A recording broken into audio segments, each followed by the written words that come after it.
तर राज्यातल्या लाडक्या बहिणींसाठी लाडकी बहीण योजनेसंदर्भात सर्वात मोठी खुशखबर, सर्वात मोठी आनंदाची बातमी. लाडक्यांनो, तुम्ही ज्या हप्त्याची वाट पाहत होत्या, तुम्ही ज्या हप्त्याची प्रतीक्षा करत होता, तर तुमची प्रतीक्षा ही संपलेली आहे.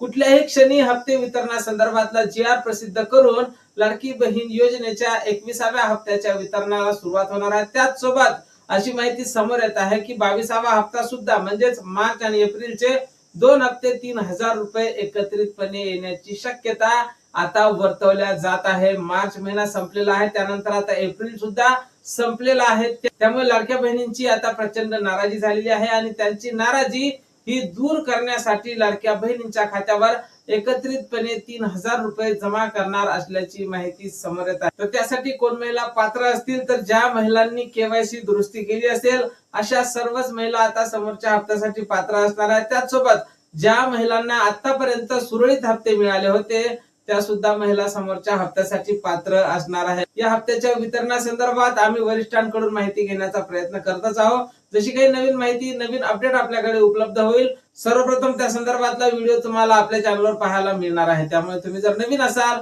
तर नक्कीच आपल्या व्हिडिओला लाईक करून चॅनलला सबस्क्राईब करा. भेटूया पुढच्या एका नवीन व्हिडिओमध्ये महत्त्वपूर्ण माहिती सोबत. जय महाराष्ट्र.